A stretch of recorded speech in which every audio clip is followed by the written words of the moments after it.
Olá, eu sou o João Stefanello Eu sou o Rafa. e você está no Pod Polis. Qualquer lugar é lugar para falar de política. E hoje nós vamos conversar com um formando em economia, nascido e criado em São Gonçalo, suplente de deputado estadual no Rio de Janeiro, João Pires. Bem-vindo, João, e já começamos te perguntando por que a política. Boa tarde, Rafa. Boa tarde, João. Prazer estar aqui com vocês. Prazer estar falando com todo mundo aqui. E essa é uma pergunta sempre muito intrigante pra gente, né? Porque não é do dia pra noite, não é um acontecimento específico que acabou, pelo menos, me levando pra política. Acho que faz parte de um processo de personalidade, de família. Acho que é uma soma de vários fatores na nossa vida que vai levando a gente para essa vida da política, né? No meu caso específico, eu não tenho mãe política, pai político, minha família, pelo contrário, nunca gostou dessa ideia de eu entrar para política, só que eu sempre fui uma pessoa que gostava muito de botar a mão na massa e um pouco revoltada com certas injustiças. Até determinado momento, de uma maneira um pouco mais exagerada, mas depois a gente vai tomando mais maturidade e vai percebendo que de fato dá para fazer a diferença se a gente seguir por um caminho da vida pública, independente de ser político, de botar o nome na urna, de ser candidato ou não, mas na vida pública tem muito trabalho a ser feito que dá para mudar a vida das pessoas. E esse muito trabalho que eu poderia desempenhar, poderia ser em outro lugar, mas eu achava que eu não seria tão feliz como eu sou hoje, botando a mão na massa para mudar a vida das pessoas. Então é muito uma questão de realização. Eu me sinto realizado trabalhando com a política, uma realização pessoal. Eu não sou nenhum super caridoso que abdicou de uma vida glamurosa, maravilhosa para doar a vida pelas pessoas. Não, eu gosto de fazer o que eu faço, eu me sinto realizado e eu gosto de saber que no final do dia, o meu trabalho ali no meu dia a dia mudou a vida de alguém para melhor. E isso me faz bem. Acho que foi no momento que eu percebi que eu me sinto realizado, transformando a vida das pessoas, que eu passei a dizer que, sim, eu sou um político com muito orgulho e gosto de fazer o que eu faço.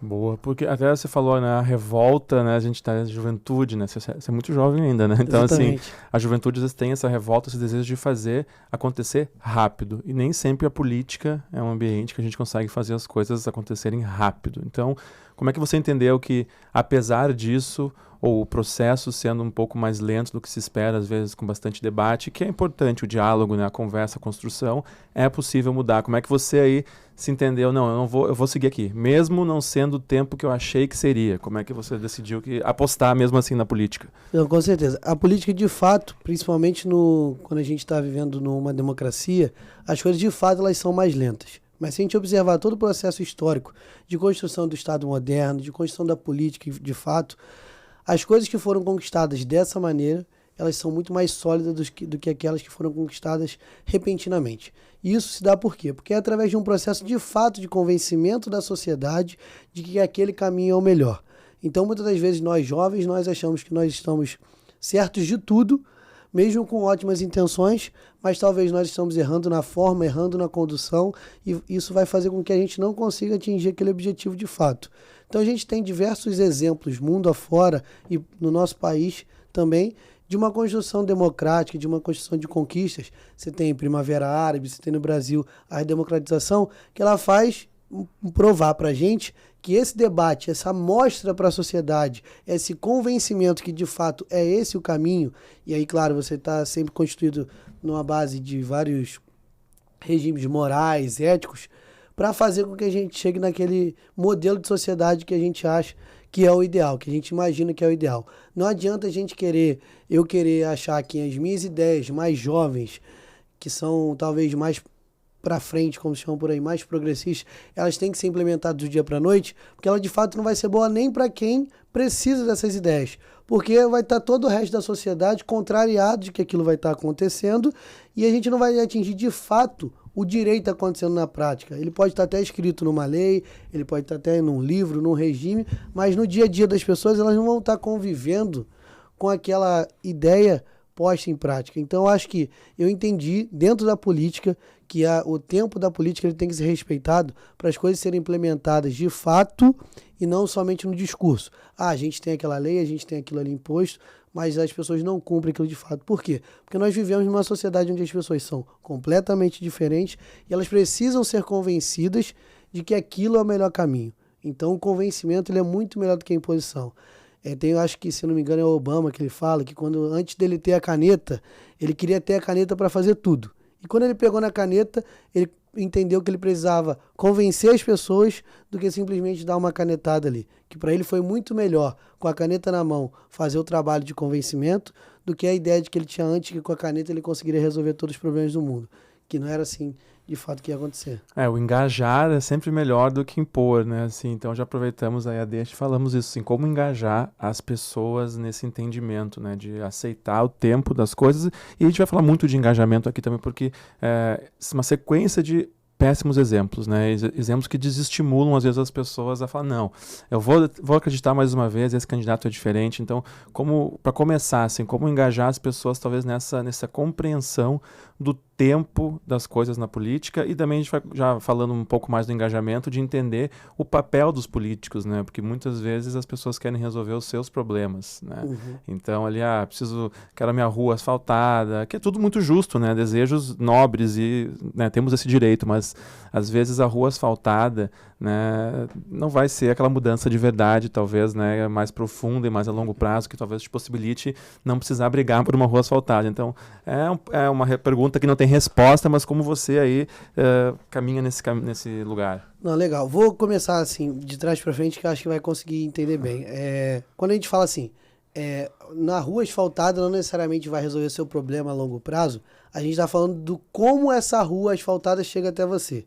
Elegendo pessoas que trazem a rua asfaltada, mas trazem no mesmo pacote corrupção, desvio de conduta, péssima conduta do mandato, um político que não é nada republicano, que ele traz a rua asfaltada para você, mas junto ele traz uma série de benefícios que são só para ele, não são para a sociedade. Porque se a rua asfaltada vier através de um político que, ao mesmo tempo, respeita o dinheiro público, é um democrata, é alguém que participa das sessões, que é um cara inteligente, que conduz bem o mandato dele, tá ótimo. O problema é que muitas das vezes a gente vê esse tipo de política assistencialista, ela perpetuando a população ali numa situação de vulnerabilidade, numa situação de miséria, porque é a única coisa que permite que aquele político continue sendo eleito.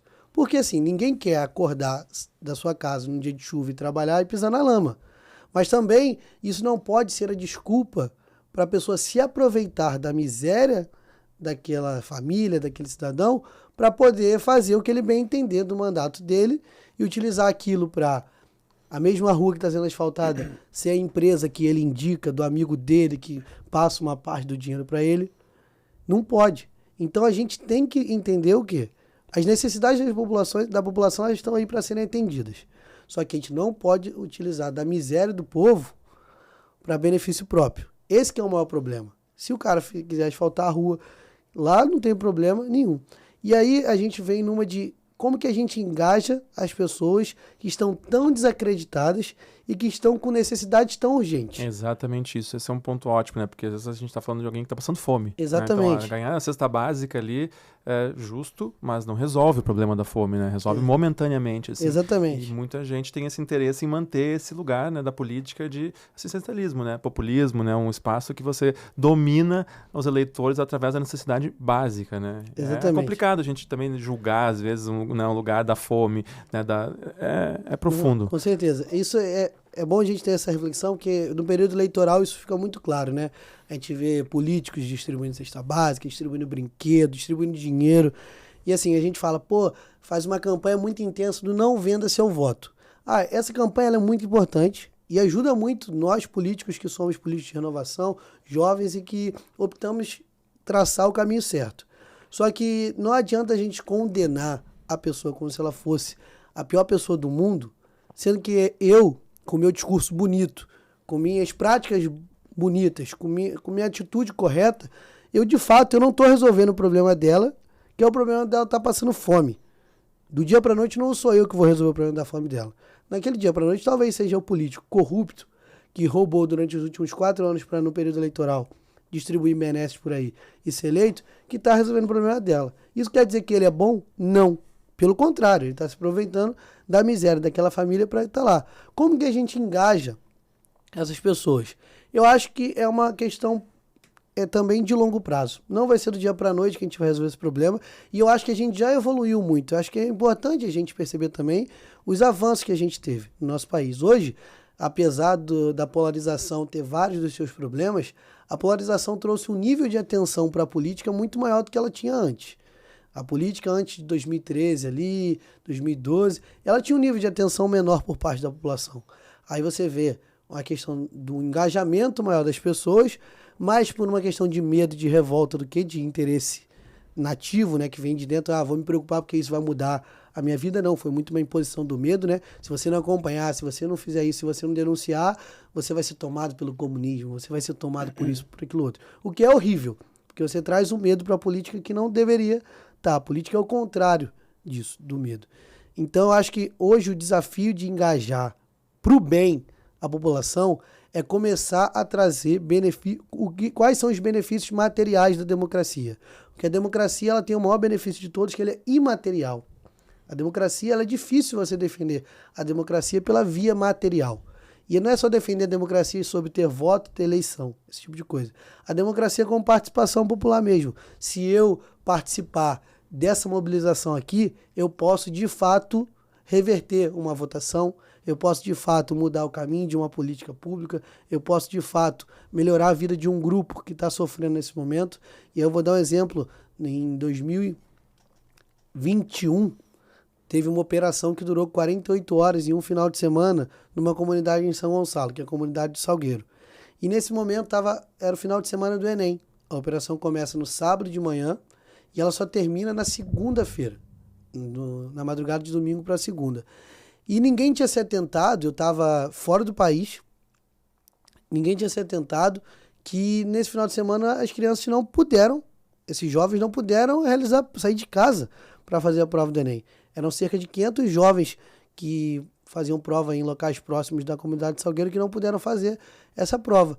E eu peguei meu telefone, indignado com a situação, e decidi trazer pessoas que não foram impactadas por isso a lutarem por esses jovens também.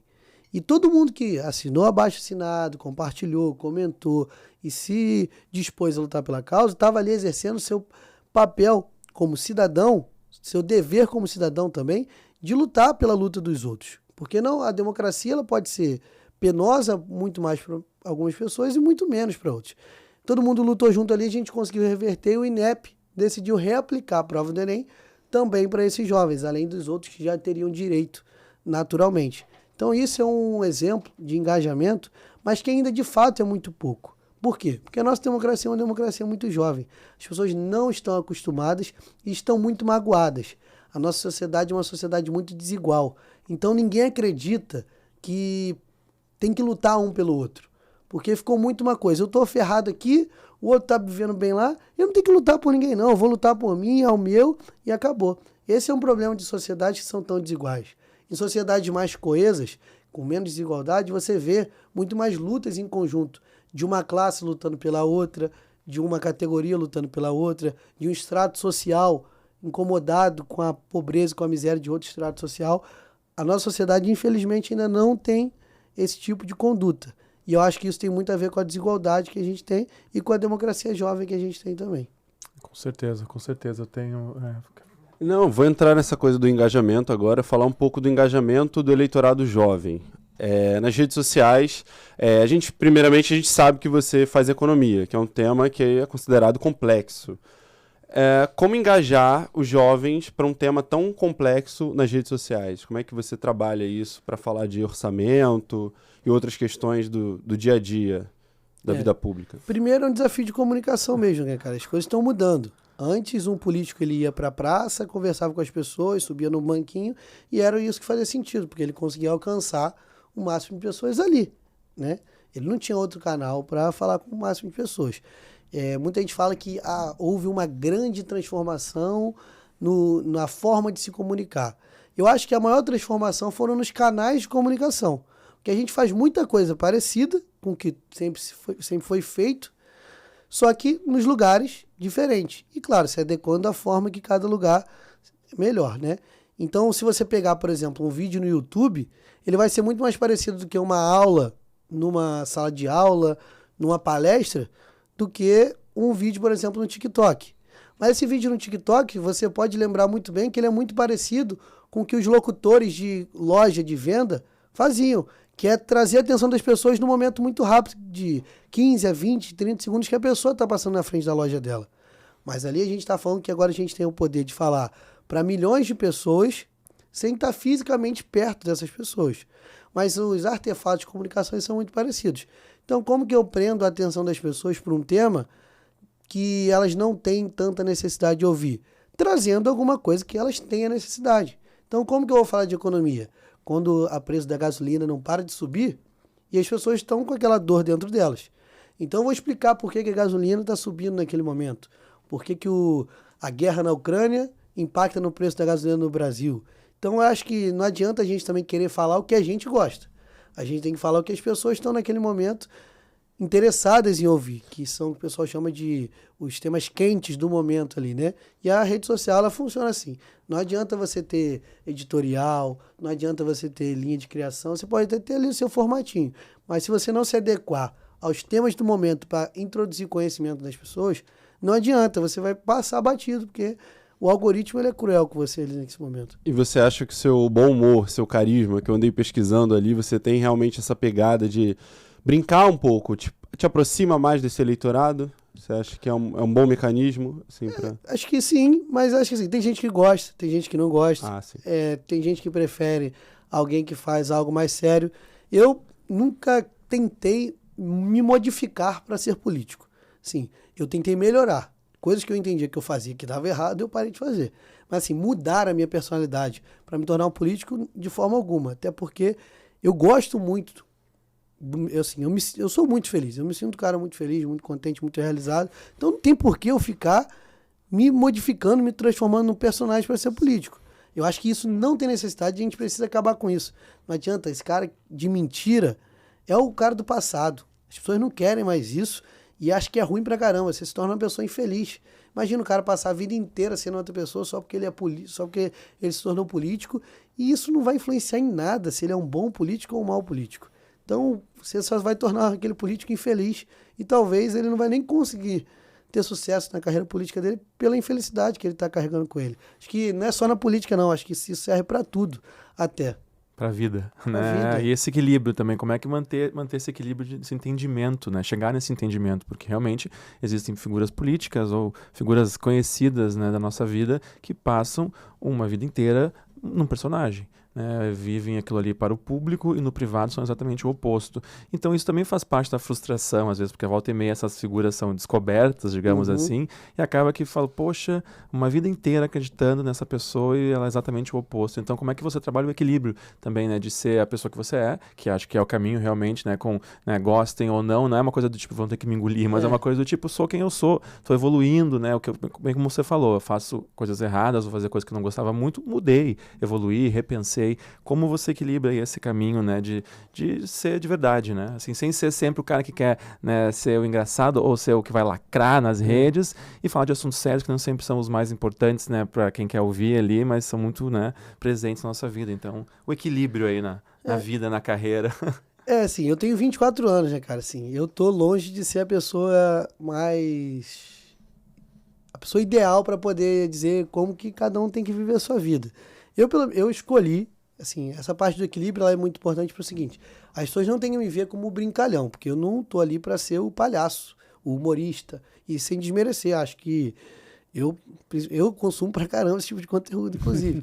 Só que é uma escolha de como você quer que as pessoas te enxerguem também. Eu sou essa pessoa no meu dia a dia, quem me conhece sabe que eu gosto muito de brincar, gosto de se divertir, gosto de levar essa vida em alto astral, gosto de sair, beber, me divertir com os meus amigos. Mas, assim como todo mundo, eu tenho meu trabalho, eu tenho minha rotina, e isso é muito mais presente na minha vida do que, de fato, os momentos de lazer, natural. Então as pessoas vão acabar vendo mais ali comigo uma coisa mais séria, de fato, mas sem perder essa autenticidade, essa brincadeira, que eu acho muito importante também para dar leveza para a coisa. Não adianta, político é um bicho que naturalmente é chato. Eu tenho vários amigos políticos. Eu falo, cara, não sei como que eu gosto de você, que você é muito chato. Eu sento com você, você não consegue falar de outra coisa, a não ser esses papos chatos que vocês arrumam. Então, como que eu faço as pessoas gostarem também dessa coisa tão chata que se tornou a política, né? Acho que acaba trazendo esse lado bom também de você brincar um pouco. Mas, claro, a gente não pode perder a noção de que política não é brincadeira. A gente pode tornar mais leve, ela não, pode não ser chata, mas a gente não tem que ficar elegendo palhaço, a gente não tem que ficar elegendo gente que nunca se envolveu com isso, mas que ficou famoso de alguma forma. Aí eu não tô querendo nem julgar o que a pessoa fazia antes de se tornar na política. Mas assim, se do dia pra noite ela decidiu usar a fama dela pra ganhar uma eleição, tem alguma coisa errada. Mas se ela era atriz pornô, ator pornô no passado, mas de alguma forma quer se tornar política, eu não vou ser o cara aqui que vai ficar cagando regra de quem tem que ser, qual o background de cada um pra se tornar político, não. Eu só acho que a gente não tem que ficar jogando nosso voto e nosso engajamento fora. A gente tem que tomar cuidado com isso. Mas também não vou ser aquele cara careta, chato, que a pessoa pode ser uma pessoa maravilhosa e ter a profissão que ela quiser na vida dela. Isso não me importa e não me cabe. Boa. E aí eu já aproveito o gancho para perguntar desse seu, não é autocontrole, mas a sua autofiscalização, talvez, em manter assim os seus valores, seus princípios sempre atentos, né? Porque realmente é o universo da política, como vários outros, acho que trabalhos, né? Que tem aí muitas oportunidades, né? Seja para fazer coisas boas, para fazer coisas não tão boas, mas você acaba sendo visto, né? Está em uma vitrine, um holofote, às vezes convidado para vários, né, eventos, ganhar presentes. Como é que você não se distancia da pessoa que você é, né? Obviamente, né, somos jovens, mas todo mundo que está na política foi jovem um dia, né? Então, às vezes você olha e pensa como aquela pessoa se tornou essa pessoa hoje, né? Porque a política também afasta, né? Quando você está ali num cargo, alguém vira e te chama de excelência, né? Você começa a andar, às vezes, né, com carro, com escola. É uma desassociação da realidade cada vez maior. Você vai almejando cargos mais importantes e mais longe da realidade você fica, né? Então, assim, não estou nem falando da vida dos outros, mas como na sua vida você não esquece de onde você veio, de quem você é. Com certeza, assim, e é um desafio diário, cara, porque muitas das vezes, assim, não vou falar que a gente não se pega se iludindo. Somos humanos, né, afinal de contas. Assim, a gente às vezes tem certas facilidades da política que a gente começa a tomar gosto. E não tô falando facilidades ilícitas, não, tá? Assim, que a gente acaba, nossa rotina de trabalho, algumas pessoas querem nos agradar mais, pelo carro que a gente ocupa, muitas das vezes com boas intenções, por achar que a gente mereça isso, mas outros, claro, eles chegam até nós para nos agradar, para cobrar uma fatura depois. E como que a gente coloca esse pé no chão, cara? É você jogando a barreira da ética lá para cima. Porque se você começa a ceder aqui, ceder ali, ceder acolá, daqui a pouco você vê, você está igual a todo mundo. Então, eu acho que não tem outra saída a não ser, primeiro, você tem que ter pavor de ter a sua cara estampada no jornal, essas coisas. Pelo menos eu tenho. Eu não quero de forma alguma saber que meu irmão de 6 anos vai estar vendo a televisão e vai ver a minha cara estampada no jornal como alguém que está fazendo alguma coisa errada. Então, primeiro você tem que ter essa vergonha, né? Quando a pessoa perde essa vergonha, aí é o fim do mundo. Como acontece com muita gente. Não tem problema dar porrada na televisão, porque em troca disso, essa porrada tá me dando não sei quantos milhões, não sei quantos cargos, não sei quantos isso, não sei quantos aquilo. Mas você também não pode ficar refém de aplauso e com medo de críticas. É um equilíbrio tudo, sim, mas você tem que ter o quê? Até onde eu vou e até onde eu não vou. Eu não tenho medo nenhum em tomar uma medida impopular, mas que eu acho que ela vai ser benéfica para a população. Mas eu tenho total vergonha e pavor de ser taxado de alguém corrupto, ladrão, dessas coisas. Então, se eu não quero nem passar perto disso, eu evito tudo que me associa a esse tipo de coisa. Claro, vai ter gente falando que você é isso mesmo assim, porque você se tornou político. Então, o que você faz? Se blinda, cara. Foge dessas coisas. Sai de perto. Porque a facilidade, ela vai te atraindo. Então, a melhor maneira é você se afastar. Não tem outra saída. E como o João humano te faz sair dessa pilha, assim, desse nó que pode gerar, assim? Como é essa relação? Quais assim? são as válvulas de escape, digamos assim, né? Pra lembrar e pra também, às vezes, sair desse universo que é 24 horas, né? Sim, A política é até 24 24 horas da nossa vida ali. Pelo menos pra mim, assim, eu sou uma pessoa que cresceu num lugar muito simples, numa família simples, e hoje acabo tendo acesso a diferentes realidades, mas eu nunca me seduzi pelo poder e nem pela grana, assim. Nunca foi algo que me seduziu. O que eu gosto muito, muito, muito, acho que todo mundo gosta, é de você não precisar mais, por exemplo, fazer determinadas continhas no mês para você ir no restaurante com sua mãe, com seu pai, com seu irmão, com seu namorado, enfim. Esse tipo de coisa melhora muito, por quê? Porque o seu salário melhorou, mas ao mesmo tempo o seu trabalho também aumentou muito. Mas acho que é uma questão muito de valor, cara, não é uma questão de hábitos. Não adianta você querer estipular uma rotina que vai te fazer não se tornar um crápula. Eu acho que a pessoa que não tem caráter, que não tem valor, ela vai se perder, cara. E assim, eu tenho amigos que se perderam, que eu achava que eram pessoas de muito caráter, mas assim, quando você tá ali ferro e fogo, você tem que ser firme, cara. Se você não for firme, você vai ceder. E ele cederia, não cederia só na política? Não. Se ele fosse um policial, talvez ele cederia numa blitz que alguém oferecesse um dinheiro para ele. Se ele fosse um médico, se alguém quisesse um atestado falso, talvez ele daria. Corrupção não é só do meio político. Exatamente. É uma coisa no nosso humana, dia a dia, né? cotidiano. A gente vive isso e acho que é muito da oportunidade, né? Então, acho que a política também é um retrato da nossa sociedade. Então, eu queria voltar... Fiquei várias coisas passando na cabeça aqui, mas eu queria voltar um pouco quando a gente falou, né, da desigualdade do Brasil.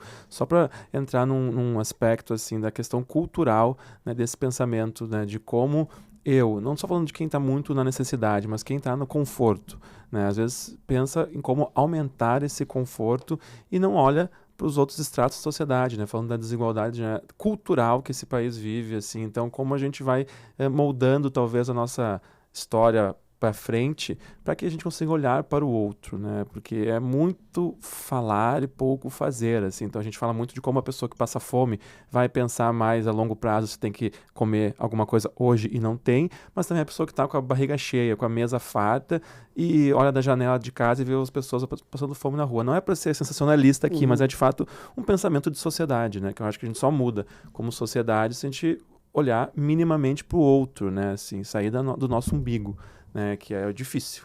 Não, com certeza. Acho que o segredo de tudo, cara, é a gente acabar... Uma ideia que a gente tem muito, o brasileiro, ele é...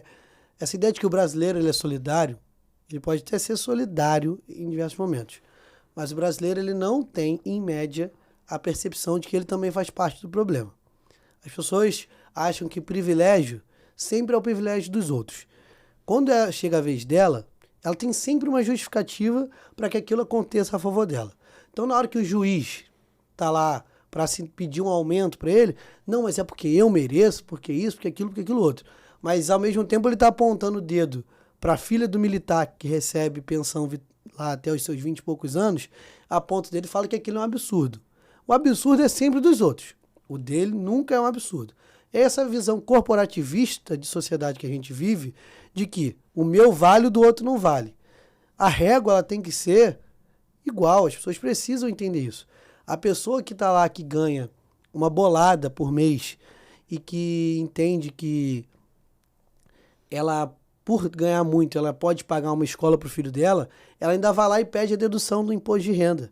Enquanto isso, o cara que ganha 4 mil, 3 mil reais por mês, ele paga o imposto de renda e ele não tem dedução nenhuma. Por quê? Porque ele ainda tem que botar o filho dele numa escola pública porque não sobrou dinheiro depois de pagar aluguel, tem 2, 3 filhos. Essa distorção de que o cara fala, não, eu quero dedução porque eu ainda pago escola pro meu filho. A pessoa só paga uma escola cara pro filho dela porque ela ganha muito dinheiro também. Então manda ela trocar de lugar com a pessoa que ganha pouco e não tem dinheiro para pagar. E a gente já entra na discussão da educação também, né? O quanto nós batalhamos por educação de qualidade para todos, né? Porque eu fui alfabetizado em escola pública, né? Grande parte da minha vida, e hoje eu olho para as condições das escolas, né? Públicas principalmente, eu vejo o quanto se deteriorou, né? Por vários motivos, né? Então, assim, como entrar também nessa discussão, nesse debate de abrir, não é abrir mão, mas exigirmos qualidade para todos, né? Porque na prática muita gente gosta de estar por cima, né? Assim, eu vou ali ajudar um pouquinho, mas eu vou voltar para o meu reino, assim. Então, assim, a educação, essas coisas básicas, né? Assim, a educação está sempre falada, mas é muita pouca ação para mudar. A educação ela é um ótimo exemplo do como esse corporativismo é latente no nosso país. Mas só para a gente reforçar essa ideia do corporativismo, o quanto que ele é danoso para a gente, se você pega um projeto, por exemplo, no Brasil, que está aí o projeto de reforma tributária, parado lá há mó tempão, já é consenso entre gente de esquerda, consenso entre gente de direita, de que tem que simplificar e que tem que cobrar menos imposto no consumo, porque é onde afeta mais a vida do mais pobre. Por quê? Porque quem ganha R$1.000 e faz a mesma compra que alguém que ganha R$10.000, se comprar 5 quilos de arroz, se forem lá, um milionário e uma pessoa que ganhou um salário mínimo no mercado e comprarem o mesmo carrinho de compras, os dois estão pagando o mesmo imposto, idêntico. Não pode um milionário pagar o mesmo imposto que alguém que ganha muito pouco. Todo mundo concorda com isso. Então tem que reduzir o imposto sobre consumo, porque ele, por natureza, ele é regressivo. Ou seja, ele vai sempre cobrar mais de quem ganha menos. Esse negócio não anda nunca. Por quê? Porque nessa simplificação vai ter um monte de imposto que vai cair e alguns que vão subir. Desses que vão subir, o povo deixa o troço travado a vida inteira. Mas todo mundo sabe que daqui a 10 anos, se esse projeto anda, vai para frente e é implementado, a vida de todo mundo melhora. Mas ninguém quer perder. Ninguém aceita perder. Por quê? Numa sociedade desigual, ninguém acredita que o ganho do outro é o seu ganho. Ninguém. E na educação, a gente consegue perceber isso de que maneira? A gente tem até um pouco de uma visão um pouco saudosista de que no passado a educação pública era maravilhosa no país e que de um tempo para cá ela piorou muito. Assim, na prática isso não é verdade. Os números não dão conta disso. Os números dão conta de que a gente evoluiu, só que muito pouco no tempo que a gente passou na educação pública no nosso país. A gente avançou muito no acesso. Hoje, antes, a educação pública não era para todo mundo. Então você tinha ali talvez ótimos alunos estudando em escola pública. Hoje você tem um problema mais escancarado, por quê? Todo mundo praticamente tem acesso a pelo menos a educação básica ali. Tirando a creche e a pré-escola, que a gente ainda tem desafios de acesso, a educação básica ela tem um acesso razoável no nosso país, um nível alto de acesso. Então você claramente, quando você tinha um universo de poucos alunos para um universo de muitos alunos, os problemas de aprendizagem eles ficam mais expostos ali. É mais difícil dar conta de mais gente. Então a gente superou um pouco do desafio de universalizar. E agora a gente está no desafio de qualificar esse ensino. Como que o aluno da escola pública aprende o tanto que ele deveria aprender? E aí a gente tem que entender, batido o martelo que é disso, que o nosso problema agora é de aprendizagem, quais são os nossos desafios? A gente tem um desafio dentro da escola, que é de melhorar a qualidade do ensino, e um desafio fora da escola. Não adianta colocar determinados alunos de determinadas famílias na melhor escola do mundo. Se ele volta para casa e não tem o que comer, ele não aprende. Se ele volta para casa e vê a mãe dele sendo espancada, ele não vai aprender direito. Se ele volta para casa e não tem contato com quase nenhum adulto, porque a mãe faz jornada dupla, acorda, pega de manhã no serviço, engata no serviço na noite, chega em casa meia-noite, 1h da manhã, para sair 6, 7 horas da manhã ou até mais cedo de casa, ele não tem o suporte que tem um aluno que vai de rota para a escola, volta, a mãe pega na escola, a mãe ajuda no dever de casa, aí tem a explicadora, ainda tem o reforço no Kumon, ainda tem um monte de coisa. É impossível, gente, a gente colocar. A gente tem um problema no Brasil que é de educação, sim, mas a gente tem um problema ainda de pobreza extrema. E na pobreza ninguém aprende. E ninguém, claro, eu falo que vão existir essas exceções. Mas a gente não pode se contentar com essas exceções. Não que a gente não deva se orgulhar. Porque sim, essas pessoas que sobrevivem a esse ambiente e ainda dão certo na vida, elas são motivo de muito orgulho. Mas essas pessoas não têm que ser espelho a vida inteira. Não pode a vida inteira a gente olhar e achar que esse é o retrato do jovem ideal no mundo, que é o jovem que sai de muito lá de baixo e consegue chegar lá em cima. Eu sou o cara que sou aficionado por gente pobre que se dá bem na vida. Para mim não tem coisa melhor que isso. E assim, se o cara que era ferrado, família muito humilde, e sai na vida, por mim ele tem que desfrutar das coisas boas da vida mesmo, gastar o dinheiro dele. Se ele quiser ir comer carne de ouro lá no Catar, ele vai com o dinheiro dele. Porque quando ele passava fome lá no Complexo do Salgueiro, lá em São Gonçalo, ninguém ia lá botar comida na boca dele. Aí agora todo mundo quer cagar a regra de como que ele tem que gastar o dinheiro dele. E assim, eu não sou o cara que sou afeito à ostentação. Eu mesmo sou zero ostentação. Mas eu entendo muito bem a cabeça de um jovem que apanhou a vida inteira da sociedade em querer dar uma banana de volta para a sociedade e falar aqui, ó, hoje eu posso ter o que eu quiser. E é claro, esse é o melhor comportamento? Não sei. Mas quem sou eu para julgar alguém que apanhou a vida inteira desse tipo de coisa? Então, para mim, a gente tem que entender uma coisa. Existe esse problema de fora que a gente tem que resolver e o problema de dentro da escola. E por que o problema de dentro da escola ele é um problema ainda mais difícil de resolver? Porque ele é um problema que, infelizmente, as famílias que estão envolvidas com o ensino público, elas são essas famílias que têm essas necessidades mais urgentes. Então, como que a mãe enxerga a escola hoje? Um local onde ela deixa o filho dela em segurança, o filho dela se alimenta e ela tem tranquilidade para ir trabalhar. A última coisa que ela pensa é se o filho dela está aprendendo tanto que ele deveria aprender para entrar na faculdade. Porque, de fato, essas famílias não têm tanta referência. Quem em volta deles deu certo estudando? Eles não conhecem essas pessoas. Aí, às vezes é um exercício de dar um passo lá atrás que muita gente ainda não fez porque talvez nunca conheceu essa realidade. Eu, dos meus amigos ali da minha infância, eu tinha 2 estratos de amigos. O estrato de amigos que eu morava perto da casa da minha avó e o estrato de amigos que morava perto da casa do meu pai. Os amigos meus que moravam perto da casa do meu pai, nenhum fez faculdade. Nenhum entrou na faculdade. Para eles se formar na escola, que a gente chamava de terminou os estudos, era formar no 3º ano. Então, uma realidade muito distante, né? E assim, talvez eles coloquem como se fosse algo que, não é pra mim isso. Exatamente. Nesse Eles, sentido. alguns sequer conhecem, não é que nem pra eles. Como assim esse negócio de faculdade? Eles não conhecem. Pra terminar os estudos, se você for nesses lugares e perguntar, o que é terminar os estudos? É formar na escola. Ensino médio ali, acabou. Ensino médio é sucesso. Sim, Tipo assim, sim. poucos ainda são o que encaram terminar o ensino médio. Saem antes para trabalhar.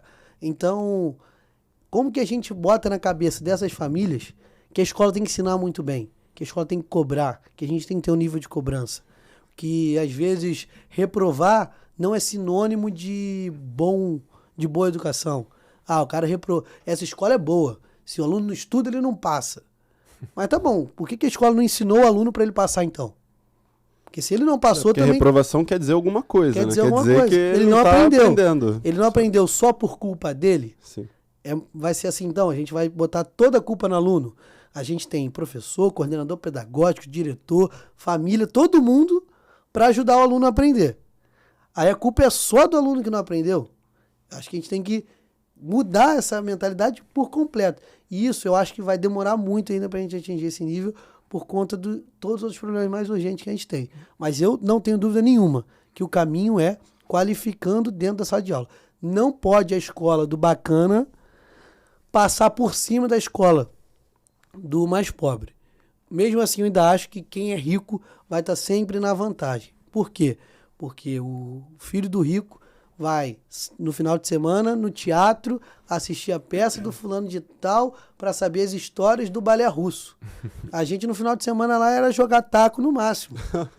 Então, Se fala muito de meritocracia no Brasil, né? Vamos É, apostar na meritocracia, mas assim, quais são as condições para chegar nesse lugar? É ótimo, realmente, todo mundo em igualdade para competir por espaços, digamos assim, né? Mas e que meritocracia é essa num país tão desigual, né? É bom a gente pensar, porque esse discurso está sempre muito presente. Eu ouço muito falar que, temos que competir em iguais condições. Quais são essas iguais condições? e assim, se você parar para perceber, eu sou um cara que condena muito esse discurso da meritocracia. Mas eu já tentei me colocar de fora para entender por que a galera fala isso.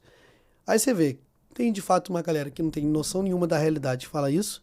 Mas se você for uma galera muito humilde, uma galera mais pobre, essa galera também fala isso. Não sei se você já pararam para perceber. Por quê?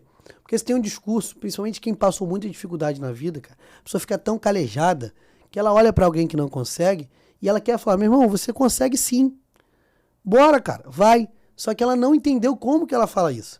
E ela não e qual é a comparação que está se fazendo? Você está comparando o filho do seu Zé com o filho da Dona Maria? Ou você está comparando o cara que nasceu no Coelho, que é lá onde eu nasci, com o cara que mora aqui no condomínio de luxo da Barra? Quando você tem a meritocracia de fato ali, entre 2 vizinhos de 2 famílias parecidas, o seu Zé ele vai falar que o filho do vizinho do outro não estudou tanto, não trabalhou tanto. E eu não vou chegar e falar com o seu Zé que ele está completamente errado, não. Seu Zé, isso que você está falando não existe, cara. Meritocracia no Brasil não existe. Por quê? Seu Zé está acostumado com o trabalho duro, com acordar cedo, dormir tarde, e ele quer que o filho dele seja assim também. E esse é um valor que, pelo menos pra mim, eu carrego muito dentro de mim. Que eu acho que a gente tem que ralar pra caramba, cara. E eu acho que se a gente parar de ter essa cabeça, a gente vai... claro, a gente tem que ter nossa diversão, gosto pra caramba, mas o ralar pra caramba não é o se ferrar. É a gente ter essa vontade de querer crescer, sabe? Essa ambição. E a gente tem que plantar essa ambição em todo mundo, cara. Só que a gente não tem que ficar com essa ideia louca que muita gente bota de que, fulano de tal não virou médico porque não conseguiu.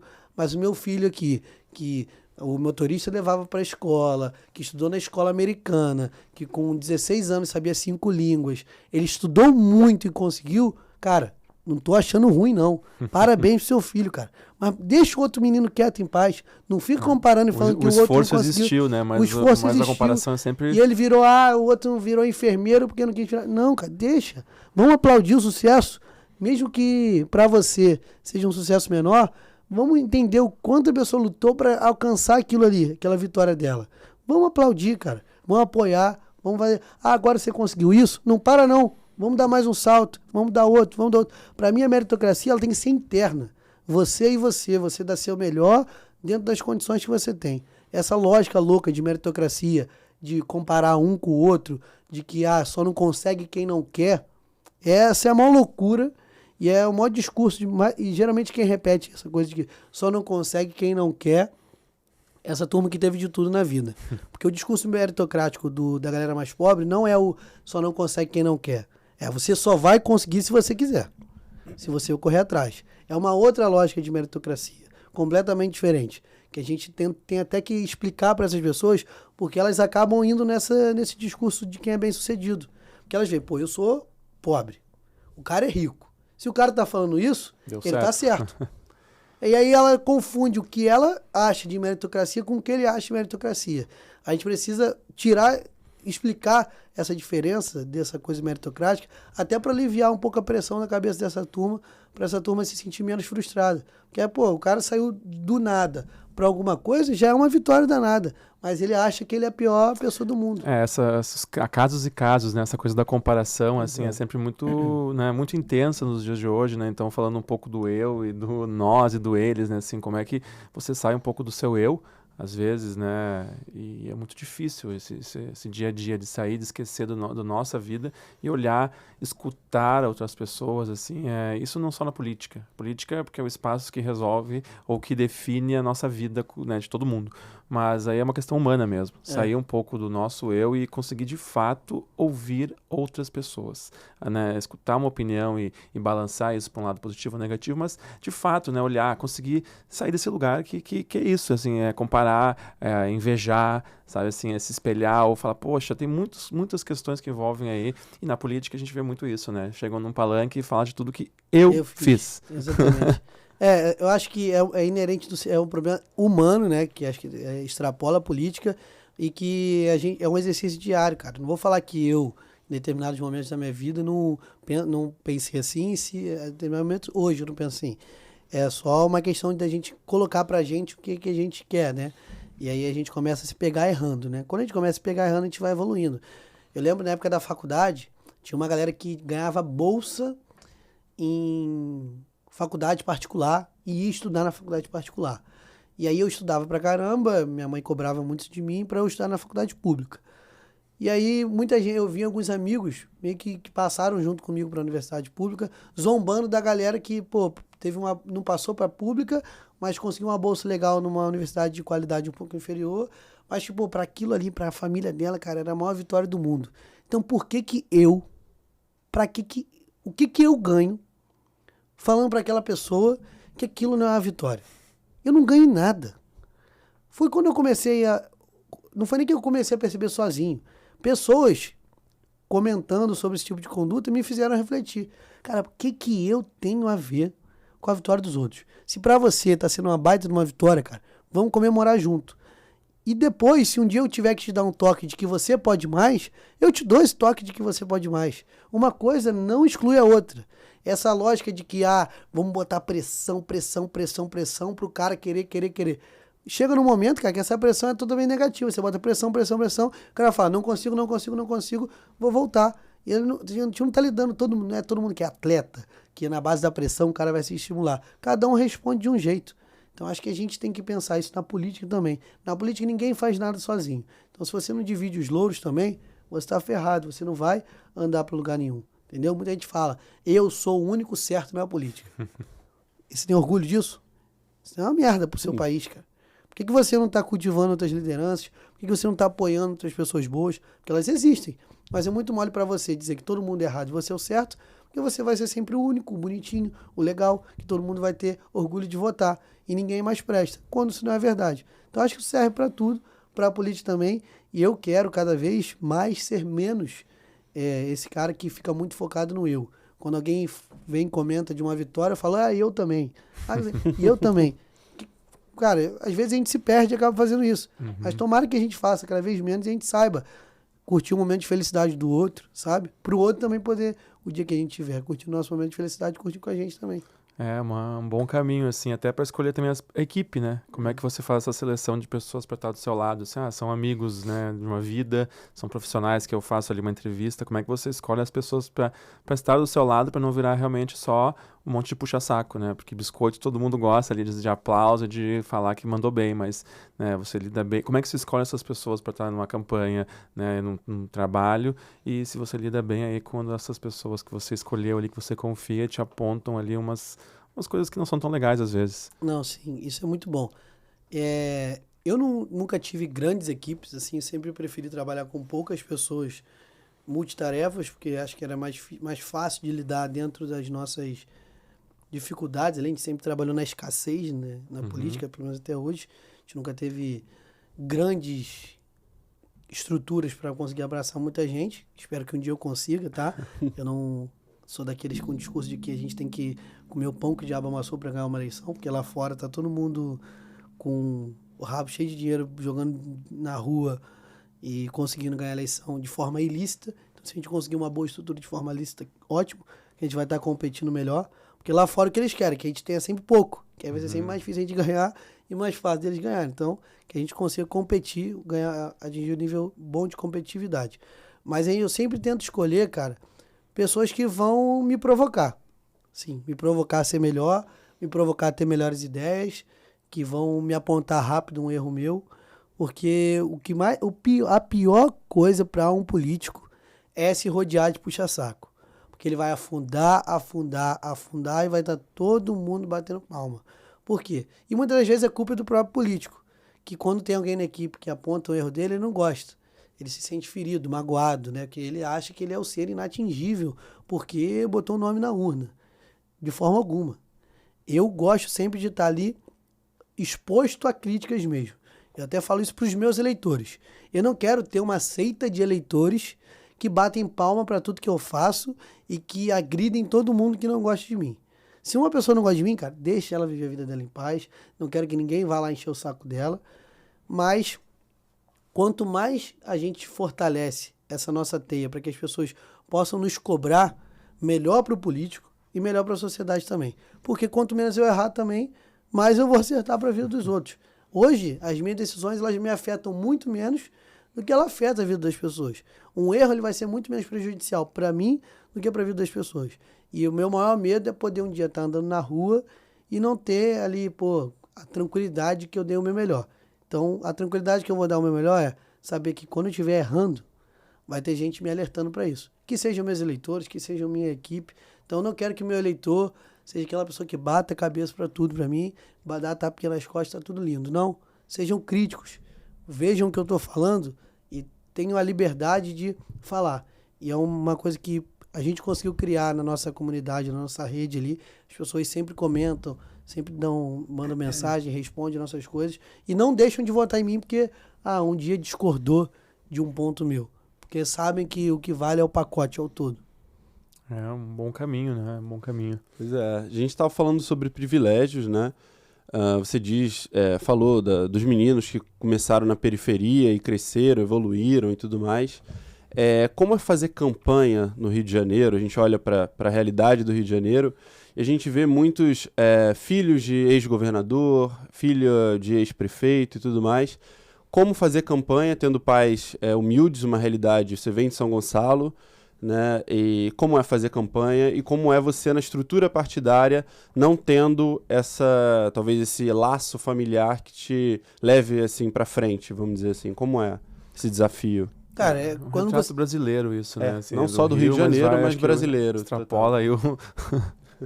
Quando você não vem de família política ou você não tem um padrinho político, assim, que vai chegar, botar a mão e falar, você vai ganhar e acabou.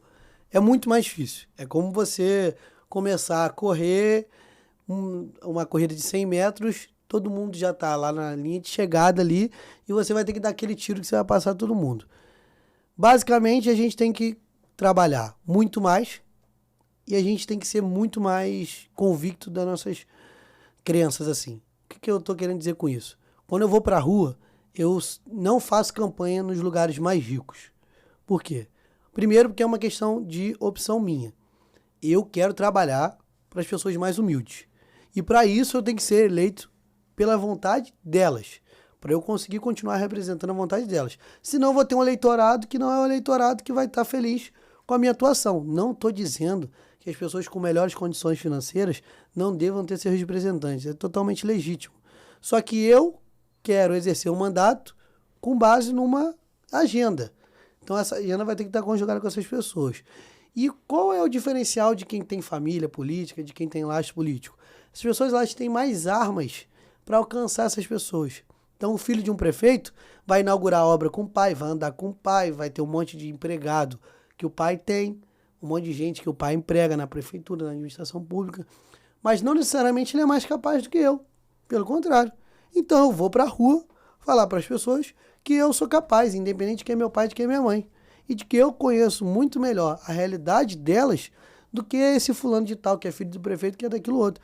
No momento, cara, sim, na maioria das vezes essa galera vai estar ganhando da gente. Mas se a gente não começar esse movimento de confrontar o status quo, de confrontar o padrão da política, de que você tem que ter um lastro político para ser político, não vamos abrir espaço para ninguém. Vamos supor que eu vou passar minha vida inteira batendo com a cabeça na parede na política. Você acha que isso não é uma vitória? Pode não ser uma vitória minha, mas é a semente que eu vou estar plantando para lá no futuro outra pessoa vir e pegar esse caminho muito mais pavimentado. Eu acho que hoje nós somos minoria. Pessoas comuns que decidem fazer política para pessoas comuns. Nós somos minoria de fato.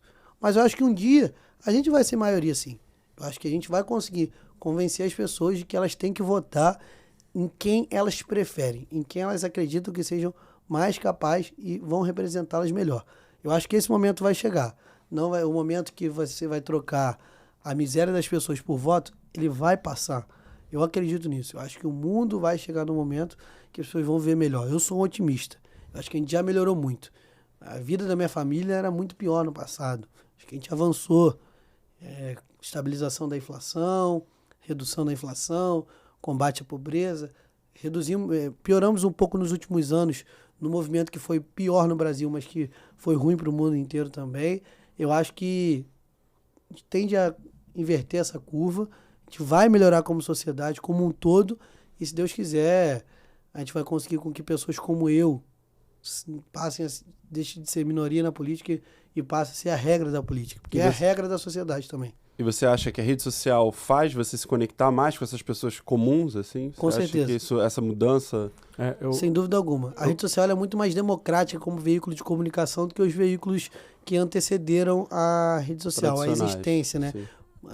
O jornal, ele era caro pro jornal também.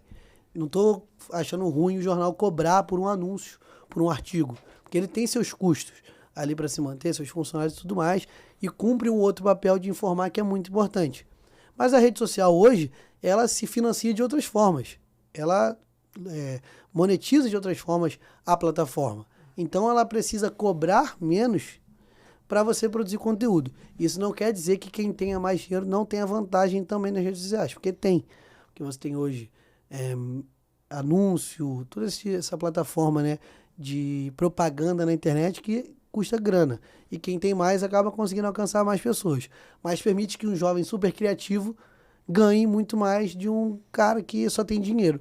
Porque vai ser muito mais legal assistir ele, como a gente já viu por aí. E aí você falou nessa fala do exemplo, às vezes ser exemplo e ter exemplos, né? Então, você tem essa consciência, não sei o quão clara ela é, porque obviamente ganhar é muito bom, às vezes perder é um pouco frustrante, mas você tem a consciência de que você está pavimentando talvez um caminho, né, para que outras pessoas venham. Então, como você se vê como exemplo para muita gente, mas também como é que você construiu a sua vida com exemplos. Se você conseguiu encontrar exemplos, né, para se inspirar, né? Eu acho que são os dois lados aí de uma questão de... Porque é muito bom a gente poder olhar alguém e pensar, pô, esse cara, eu me identifico, eu quero ser que nem ele, né? Então, como é que você lida aí em ser exemplo e ter exemplos? Ou se você teve exemplos, foi difícil, como é que é? Não, com certeza, assim. Acho que todo mundo tem exemplo.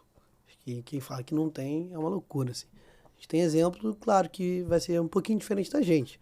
Mas eu me guio muito pelos exemplos, muitos desses exemplos que eu pude ter contato.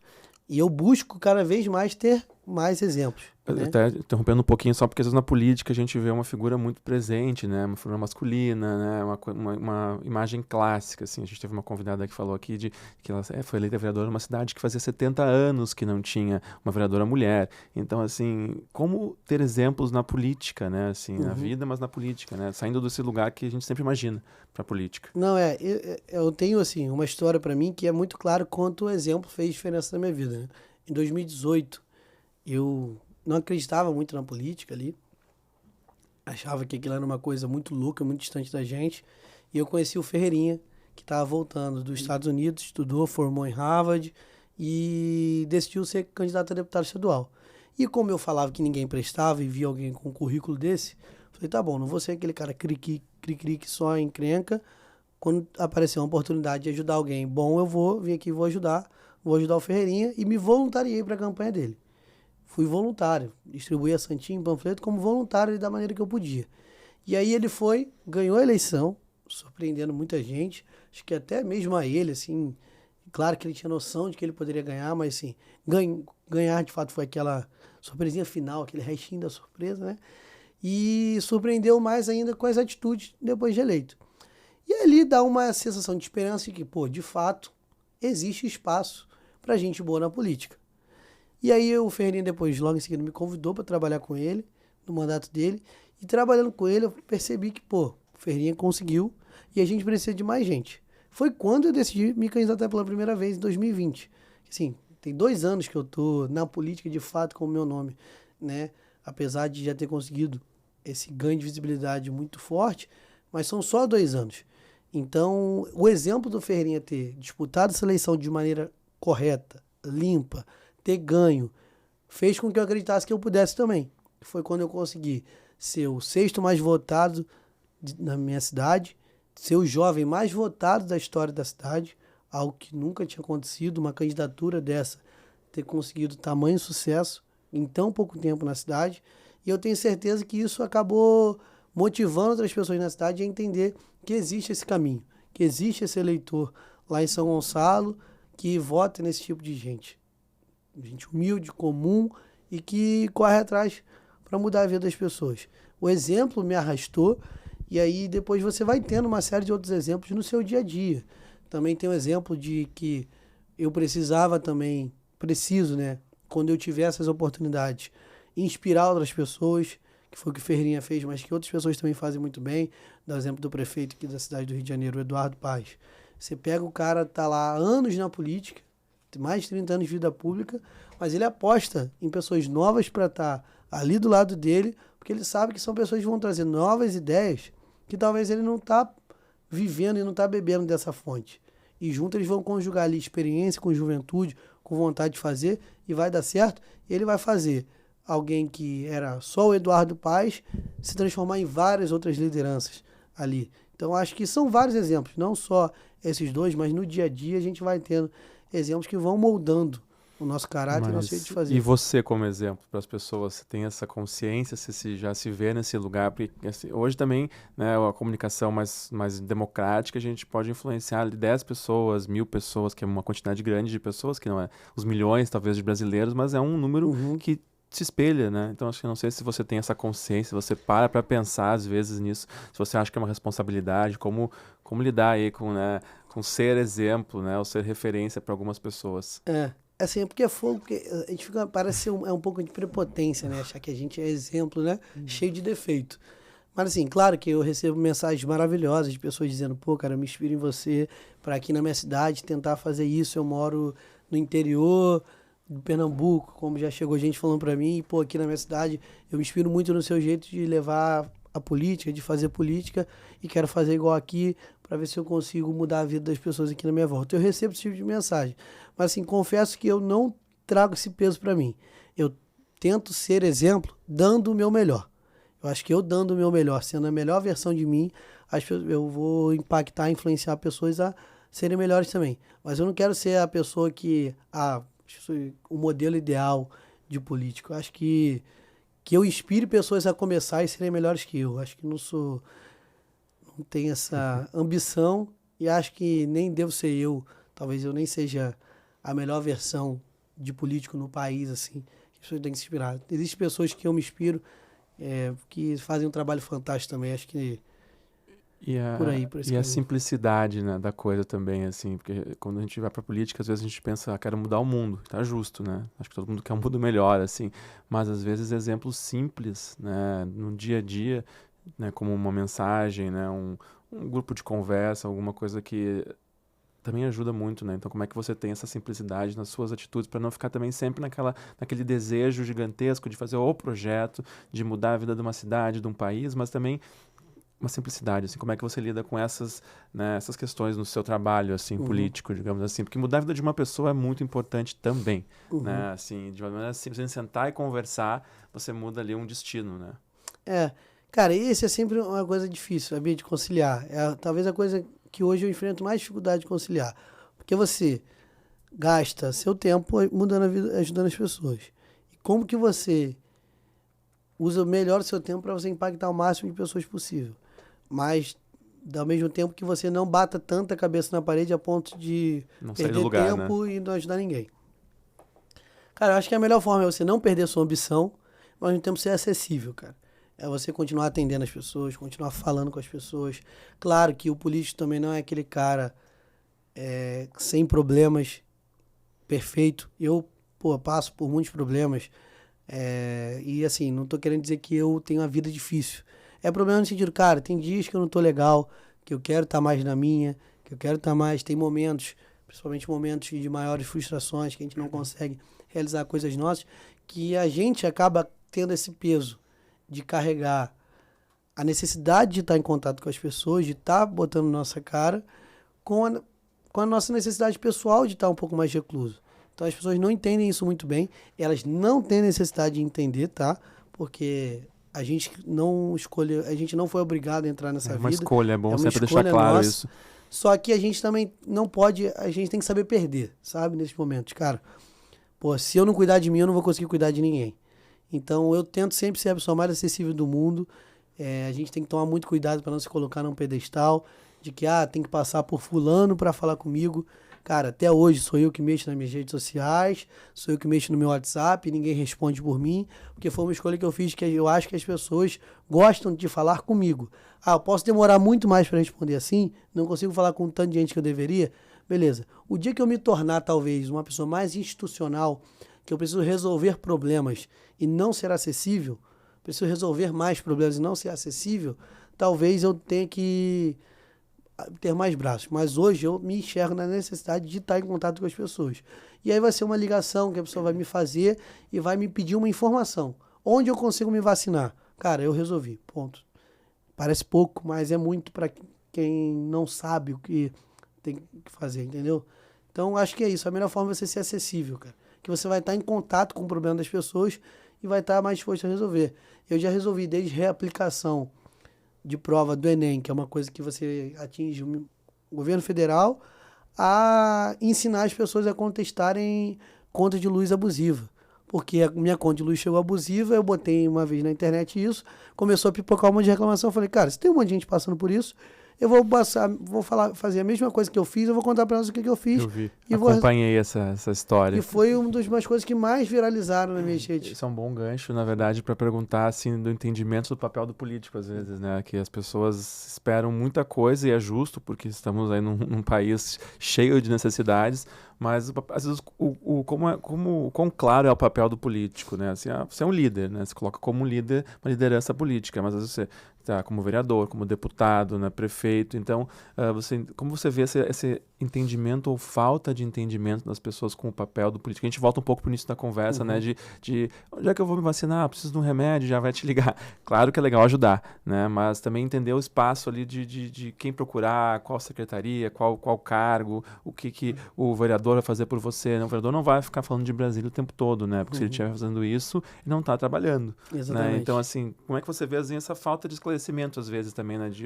pra onde ir? É tanto desespero que as pessoas, pra onde eu vou? Eu acho que falta vontade dos políticos explicarem, né, cara? É muito melhor as pessoas não saberem, né, cara? Por que a pessoa vai ter que saber qual que é o meu trabalho? Aí ela vai começar a me cobrar, vão querer que eu trabalhe. Então, por isso que eles não contam. Tanto que, assim, o meu eleitorado, ele tem uma certa noção disso. Porque eu faço questão de contar pra eles que não é. Quando a pessoa me pede uma coisa, eu não falo, não, vou correr atrás pra você e vou falar depois que não conseguir. Eu falo, não, eu não consigo. E explico por que eu não consigo. Não engano a pessoa. Só que se você... É muito mais fácil você falar, o Rafa chegar e me ligar, pô, cara, tô precisando de uma ajuda aqui, cara, que eu tô com um imóvel tombado, o cara é vereador. Pô, o imóvel tombado pelo IFAM, você não consegue me ajudar? Cara, eu sou vereador. Posso te ajudar de N maneiras, gravando um vídeo, pressionando e tal. Mas a minha competência não é essa. Por que você não pede ajuda pro seu deputado federal? Por que você não pede ajuda pro seu deputado estadual, na instância estadual? Então, é muito mais fácil a pessoa dar essas respostinhas vaselinas, porque é mais rápido. Então, eu gasto um pouquinho mais de tempo explicando. Falo, gente, por que vocês me pedirem isso não adianta? Porque é disso, disso e disso. Vamos juntos cobrar nossos deputados, ponto. E aí a gente vai junto, cara. Porque também o cara, não é porque não é papel dele resolver que ele vai lavar as mãos. Porque se incomodasse a ele estaria correndo atrás. Ele ligaria pro deputado amigo dele. Então por que ele não liga pro deputado amigo dele e fala, ó, vamos me cobrar, eu tenho um deputado aqui que é meu parceiro. Vou ligar para ele e pedir ajuda. Porque político também é isso, parcerias. Se um cara é isolado na política, ele também está fazendo mal à política. Porque não é só gravar vídeo, não é só requerimento, não é só bater no prefeito, é correr atrás de parcerias também. Não estou dizendo que não tem que fazer tudo o resto, tá? Claro que pode chegar uma hora que ele não vai se aliar a bandido para poder resolver o problema. Ele tem o CPF dele a zelar, a reputação dele a zelar. Mas é correr atrás, vai que ele consegue alguma parceria, como a gente já conseguiu. Então, acho que o papel do político, ele é diverso pra caramba. Acho que você tem vários políticos, até políticos sem mandato, que fazem um papel incrível e que cabe também a todo mundo passar a explicar mais, ter mais essa consciência. Eu acho que é por aí. O questionamento traz cobranças, né? E nem sempre essa cobrança é bem vista para quem está ocupando o cargo público, né? Quem tem o poder aí na mão. Não, a gente tem muitas histórias boas disso, que é a seguinte, a gente tá na rua, né? Aí, pô, a gente tem, cara, assim, eu não lido só com virgens do altar na política, tá? Eu me blindo e faço da maneira mais correta possível. Mas no dia a dia, cara, a gente vira e mexe, a gente tem uma conversa ou outra com essas pessoas e, cara, que sejam julgadas e investigadas por quem tem que fazer isso, quem tem esse papel. E a gente escuta cada absurdo, cara, que não tem como, entendeu? Quando a gente vai, grava um vídeo. Quando eu gravo um vídeo explicando certas coisas, eles mandam, cara, por que você tá fazendo isso? Deixa esse troço quieto, cara. Daqui a pouco vai ter gente aqui na minha página aqui perguntando por que eu não fiz isso, cara. Deixa isso pra lá. Ó, um exemplo disso foi um amigo meu vereador... Sem citar nomes, hein? Não vou expor ninguém. Tô brincando. Um amigo meu vereador queria abrir mão do carro oficial. Aí ele seria o único. Ele sendo o único, ele ia constranger todo mundo. E aí os vereadores se juntaram e falaram que se ele abrisse mão do carro oficial, ele tava lascado, que ele ia ficar 4 anos na geladeira na Câmara. Não pode abrir mão do carro oficial. Porque se ele fizesse isso, o que seria em troca? Ele ia abrir mão de um trabalho parlamentar fantástico que ele poderia fazer, de fiscalização de tudo, que daria muito mais benefício para a sociedade do que uma economia com o carro. Claro que eu tenho certeza que, pô, o ideal seria abrir mão do carro naquele momento. Mas ele optou seguir um outro caminho. Aí você vai falar, não, ele usa carro oficial, ele é um danado. Cara, vamos com calma. São muitas nuances, né? São muitas vírgulas ali nos bastidores, que é onde a política acontece, real né? Não é a política bonitinha da internet, do discurso. E aí eu vou Nem do palanque ali, às vezes, da Assembleia ou da Câmara, né? A política muito... real, ela é aquela política que, como prioridade, tem a vida do povo. E ela acontece ali, cara. Isso, às vezes, assim, como é que você lida também com isso? De, às vezes, chegar, às vezes, com o pé na porta, vou fazer, vou acontecer, eu vou revolucionar isso aqui, e entender que existe diálogo, né? Existe um espaço ali para entender, conseguir evoluir, às vezes nem tanto quanto se gostaria, mas pondo na balança, olha, se eu ficar aqui gritando, brigando, eu não vou sair do lugar. Eu preciso realmente ver até onde eu consigo, né, abrir mão de um radicalismo, ou talvez de uma revolta, e dialogar. Como é que você aí também se deparando com isso, você... engole o choro, respira fundo, qual é que é a estratégia? Então, acho que tudo sai daqui de dentro, cara. Qual é a sua maior motivação? Por que você entrou nessa bagaça? Você não entrou para mudar a vida dos outros? Eu quero ver o filho do pobre estando bem na vida, cara. Então, não é a crítica que eu vou receber na internet que vai ser maior do que a minha motivação para entrar na política. Então, eu não posso ser refém de crítica. Eu tenho que entender qual é o meu propósito.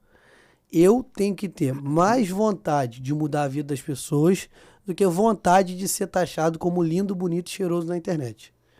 Tem gente que prefere ser o lindo, bonito e cheiroso que, ai, ele é lindo porque ele não é isso, ele foi o único que votou sozinho nisso, naquilo outro, ele é de tudo. No final das contas, ele mudou a vida de quem? Ele fez a vida de quem mudar para melhor.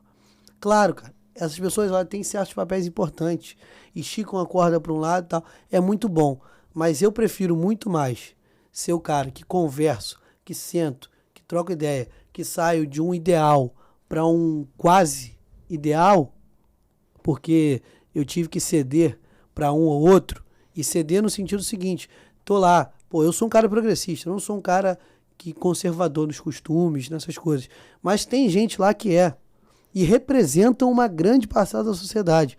Eu não posso ser prepotente e achar que só meu eleitor que presta. O eleitor, todos os eleitores prestam. A gente tem que saber conciliar todas essas vontades lá. Então, por que eu não cedo nisso aqui e ao mesmo tempo eu vou passar um negócio maravilhoso, cara, que vai melhorar pra caramba a vida das pessoas? Mas não, tem gente que prefere ser o lindo, bonito e cheiroso. Não vou votar porque perdemos isso aqui, e perder isso aqui significa a morte dos ursos panda e não sei o que lá, não sei o que lá. E não sai do lugar, né? Não sai do lugar, por quê? Política não é uma ciência exata, é um lugar de diálogo, justamente para trocar, né? E política não é sobre a gente, cara. É o principal, a principal lição que eu aprendi, e acho que bom que eu aprendi cedo, que, cara, não é sobre mim, cara. Sim, se um dia eu tiver que tomar porrada 1 mês, 2 meses, 3 meses na internet, porque eu fiz uma coisa que eu tenho certeza que vai mudar a vida das pessoas para melhor, eu vou fazer. E eu vou passar 2, 3 meses explicando e convencendo as pessoas por que eu fiz melhor, falando a verdade para essas pessoas. Porque pode ter de um lado uma legião de gente que não gosta de mim, de haters, de inimigos políticos, adversários, que vão querer criar uma narrativa de que o que eu fiz está errado. Mas eu tenho certeza de que, mesmo que um dia não tenha sucesso em comunicar de que o que eu fiz foi certo, tenho certeza que ninguém vai ter coragem de ir lá e mexer. E tem vários exemplos disso na nossa sociedade, de coisas que aconteceram assim. Um monte de gente meteu o pau na privatização da telefonia no Brasil. Ninguém hoje cogita que a gente tem que ter telefone estatal. E você odeia os pobres porque você quer tirar o telefone estatal. O pobre não metia a mão no telefone, porque era estatal. Aí o pessoal adora meter o pau, você, não sei o que, porque você foi a favor do marco do saneamento básico. Eu falei, meu filho, meu vizinho não tem água porque ele não teve dinheiro para comprar o cano, furar o chão e botar. Porque meu pai, na minha casa, fez ligação clandestina para a gente ter água. Porque senão a cidade não passava perto da minha casa. A gente ligava, pedia, eles não botavam. Aí a gente foi e a gente botou o cano para ter água dentro de casa. Nossa. Então, a minha prioridade não é o discurso bonito da internet. A minha prioridade é a vida das pessoas. E ponto. Se eu tiver que ser chato, se eu tiver que ser, às vezes, meio duro nas palavras assim, não importa. Porque eu tenho certeza que eu vou dormir com a consciência de que uma decisão minha mudou a vida das pessoas para melhor. Não tem nada que troque isso para mim. É sempre a régua que eu boto nas minhas decisões. O que eu estou fazendo muda a vida das pessoas para melhor? Muda, mas muita gente acha isso ruim. Então, por que as pessoas acham ruim se muda a vida das pessoas para melhor? É nosso trabalho explicar que esse é o melhor caminho. É uma construção realmente, uma mudança, assim, caminhando aí para os, né, finalmente eu tenho uma pergunta falando tudo que falamos, assim, como nós conseguimos fazer com que as pessoas participem e não se afastem desse universo, né, porque o estar no ambiente público, não só como, né, um agente político, né, um deputado, um vereador, mas participar. Às vezes querer estar ali como um voluntário numa campanha ou como, né, assessor parlamentar, assim, isso não são carreiras muito almejadas, digamos assim, né? Então, como fazer com que as pessoas se aproximem disso, assim, né? E tenham esse desejo, né, também, porque realmente os exemplos estão aí muitas vezes afastando, né? Mas como trazer, assim, né, um pouco mais? Não tem quem tiver também essa resposta, né? Descobriu aí, né? Mas como? Assim, ou como você pensa? Cara, eu nunca parei pra pensar, assim, numa fórmula mágica. Mas, cara, se vocês não quiserem repetir certas coisas que a gente já viveu, vamos correr atrás. Se você não quiser viver num lugar onde suas liberdades não são minimamente respeitadas, vamos correr atrás. Nenhum lugar no mundo conseguiu sair do obscurantismo para uma vida melhor sem a participação da sociedade. A gente não teve isso no Brasil e em lugar nenhum do mundo. Então, acho que não tem remédio melhor do que a dor nesse sentido aí. Se a gente não quiser viver mais anos de perseguição política, mais anos de negação da ciência, de desprezo pela vida, vamos correr atrás. E não é só isso. No momento de calmaria, no momento de paz, a gente também tem que ser vigilante para elevar a barra, né? Porque a gente não pode se contentar só com, beleza, agora passou o pior. E agora o que a gente faz? Vamos relaxar? Não, vamos cobrar para que o bom melhore, para que o ótimo fique, excelente. Então é isso, cara. As pessoas se acostumaram com as críticas a enxergar mal as críticas, sabe? Ele tá criticando o cara que eu gosto. Eu já não gosto dele também. Não é assim, cara. Por que ele tá criticando? Legal, cara, isso aí. Eu vou falar lá pro cara que eu gosto que, de fato, a ideia dele pode melhorar mesmo, cara, nossa vida. As pessoas estão muito na defensiva na política porque virou um jogo de apaixonado. E, cara, deixa eu contar um negócio. Eu tô lá. A gente conversa, a gente brinca, a gente senta, todo mundo lá. E aqui fora o nego se mata. Por isso que eu não estimulo que ninguém se mate por causa dessas coisas. Claro que tem limite. Eu não sento lá com o Carlos Bolsonaro, que é um cara que eu acho pedante. Mas, assim, gente que eu vejo, eu fico pensando, cara, por que essas pessoas estão se matando se a gente está conversando? Não precisa mesmo. Tô falando que a gente conversar lá é um teatro, não. Acho que o que tá errado é o povo aqui fora se matando por causa de política. Entendeu? Não acho correto. E assim, muita gente fala, não, eu não me mato por causa de política, que essa pessoa ela desafia a minha existência e tudo mais. Fala assim, com a política existindo ou não, essa pessoa desafiaria a sua existência. Não é culpa da política. Até o pessoal, vou usar o exemplo aqui mais concreto, muita gente fala assim, todo bolsonarista é um cara preconceituoso, todo bolsonarista é um cara péssimo, todo bolsonarista é isso, aquilo, outro. Antes do Bolsonaro, essa pessoa era boa, então? Não. As pessoas existiam. Bolsonaro passou a existir. As pessoas passaram a votar nele. Mas antes disso, vocês dividiam o mesmo voto, muitas vezes. Muitas vezes vocês votaram na mesma pessoa. Antes ele prestava, agora ele não presta. Não existem 50 milhões de comunistas nem 50 milhões de fascistas Exatamente. no Brasil. Né? E as pessoas ruins, você já não gostava delas antes. As pessoas já não estavam no seu... Já não era para estar no seu convívio antes. Talvez você possa ter descoberto lados ruins que antes você não conhecia. Mas você ia descobrir mais cedo ou mais tarde com o Bolsonaro, sem Bolsonaro. Porque gente que não presta, não tem... O político é só um detalhe. Eles simplesmente não prestam. É isso. É isso. A gente quer agradecer, João, sua presença aqui. Perguntar, né? Aquela perguntinha nossa. Né? Uma perguntinha final, pois é. Tava adiantado aqui. A minha ficava mais 2 anos. Então, falando agora sobre o futuro. Qual é o seu maior desejo, qual é a sua maior meta na política? Você vai se sentir assim, realizado de ter feito? O sonho, né? A gente vai para esse lado, né? Cara, eu tenho muitos sonhos, não só um. Eu quero passar por diversas etapas na política, assim, de fato. Mas o meu sonho é ser prefeito da minha cidade. Acho que prefeito é o cargo, cara, mais legal da política. Porque é o cargo que cuida do dia a dia das pessoas, sabe? Acho que a vida acontece nas cidades. O mundo tem uma visão mais municipalista do que o Brasil. O Brasil, por ter tido a construção de Brasília, A Constituição de Brasília foi algo muito marcante para o nosso país e parece que ressignificou a política, né? Só presta os políticos de Brasília. O cara não quer ser mais vereador, quer ser deputado, quer ser tudo, mas não quer ser vereador. Só que vereador é o cargo mais próximo da população.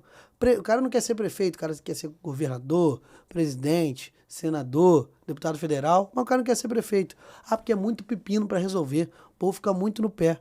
Mas não tem como você ser mais realizador do que você sendo prefeito de uma cidade. Porque é o posto de saúde que atendia 2, que vai passar a atender 6.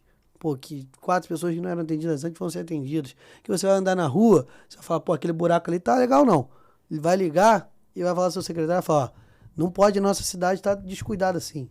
Então o meu maior sonho é ser prefeito da minha cidade. Eu sou um cara municipalista. Eu acho que a vida acontece nas cidades. Acho que as cidades brasileiras estão péssimas, mal planejadas, mal pensadas, uma visão muito arcaica de como se vive numa cidade. Todo mundo, cada um dentro dos seus carros, indo para os seus shoppings, indo para os seus condomínios fechados. As pessoas não vivem mais em sociedade, não dividem o espaço. E você vai em outros lugares, e não estou dando exemplo de lugares super desenvolvidos, não, mas que entenderam que a vida acontece em harmonia, com você descer do seu apartamento, sair da sua casa, andar pouquinho e conseguir ter acesso a uma escola, ao posto de saúde, ao mercado, ao transporte, tudo isso sem precisar agredir tanto o meio ambiente quanto a gente agride com esse tanto de carro, sem agredir tanto a nossa vida quanto a gente agride com esse tanto de trânsito que a gente passa. Eu acho que as cidades foram muito mal pensadas, principalmente da década de 50 para cá, e essa transformação tem impactado muito a nossa qualidade de vida. A gente perde muito tempo dentro de carro, a gente tem péssimos hábitos de morar em condomínios fechados, achando que isso nos deixa super seguros, o que já foi comprovadamente se isolando cada vez mais, né? Que é mentira, porque você está seguro dentro da sua casa, mas quando você sai, você não está seguro. Porque você justamente criou um ecossistema que a rua ela é pouco povoada. E aí, quando você tem menos gente na rua, é mais fácil você sofrer. Você não se sente muito mais seguro numa rua movimentada? Sim. Isso serve para tudo. Só que isso acontece em escala também. Então, meu sonho é ser prefeito para despejar esses meus Dá para mudar, né? Dá para melhorar. É uma realização. Então, se Deus quiser, um dia eu vou ser prefeito da minha cidade, São Gonçalo. Boa. Estamos torcendo. É Acabou isso. de lançar aqui, gente. Obrigado. Valeu, esse João, é o Podpolis. Pois é, João, obrigado pela sua companhia aqui. Esse aqui é o Podpolis. Qualquer lugar é lugar para falar política. Até a próxima. Valeu. Valeu, gente. Flamenguista. Muito.